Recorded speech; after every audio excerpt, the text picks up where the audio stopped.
IPL 2026 के match number 42 में GT ने आरसीबी को हराया, लेकिन आईपीएल 2026 का पॉइंट टेबल फंसा दिया।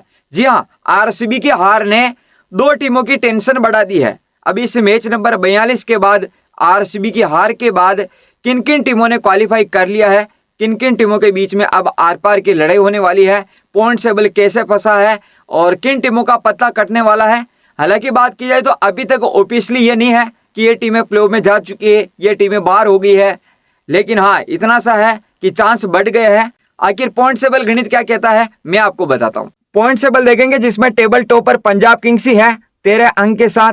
नंबर 2 पर आरसीबी, 9 में से ये 6 जीती 3 हारी है, 12 अंक है इसके। जीत जाती तो टेबल टॉपर होती। नंबर 3 पर एसआरएच, इसके भी 12 अंक है। नंबर 4 पर आरआर, इसके भी 12 अंक है। और नंबर 5 पर जीटी जो 9 में से 5 जीती है, 4 हारी, इसके 10 अंक है।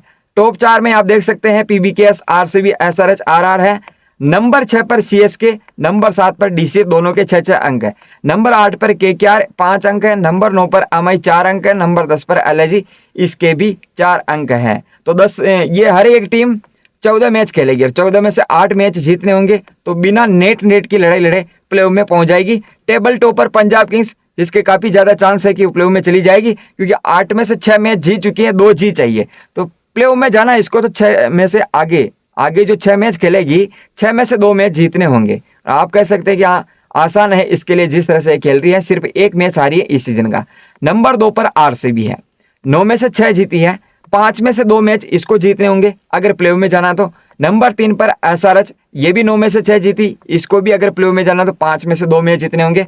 और नंबर 4 पर आरआर, तो ये भी 9 में से 6 जीती, इसको भी अगर प्लेऑफ में जाना तो 5 में से 2 मैच जीतने होंगे। यानी कि आरसीबी, एसआरएच, आरआर 5 में से 2, 5 में से 2, 5 में से 2। अब पॉइंट टेबल यही तो फंसा है, क्योंकि अगर जीटी हारती तो शायद इसके चांस कम रहते प्लेऑफ में जाने के, तो वहां आरसीबी, एसआरएच, आरआर इन 3 के बीच में लड़ाई रहती, या आरसीबी टेबल टॉपर होती, क्योंकि इसके हो जाते हैं फिर 14 अंक। और या देखेंगे आप तो जीटी की बात की जाए तो अब इसका भी चांस बढ़ गया है, क्योंकि अब इसको प्लेऑफ में जाना तो 5 में से 3 मैच जीतने होंगे, बाकी इसको आगे 5 में से 4 मैच जीतने होंगे आगे।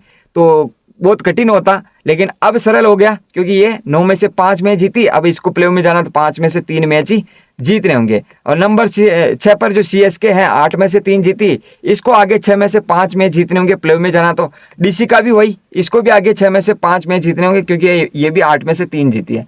नंबर 9 पर केकेआर है, और नंबर 8 पर केकेआर, नंबर 9 पर एमआई, नंबर 10 पर एलआईजी। तीनों टीमों के लिए बहुत मुश्किल है, क्योंकि केकेआर को 6 के 6 मुकाबले जीतने हैं, एमआई को 6 के 6 मुकाबले जीतने, एलआईजी को भी 6 के 6 मुकाबले जीतने हैं। तो रेड डॉट, इसका मतलब यह है कि बहुत मुश्किल है इन 3 टीमों के लिए। और मैं कहूँ एक तरीका मैथमेटिकल रूप से जिस तरह से खेल रही है तो बाहर भी हो सकती है। बाकी Punjab Kings, RCB, SRH, RR, इन जीटी के इनके काफ़ी ज़्यादा चांस है कि ये प्लेऑफ में जा सकती हैं, लेकिन अब जीटी भी उस लिस्ट में आ गई है, होड़ में आ गई। लेकिन आप कमेंट करके बताना कि आपके हिसाब से कौन सी 4 टीम होगी जो प्लेऑफ में जाएगी।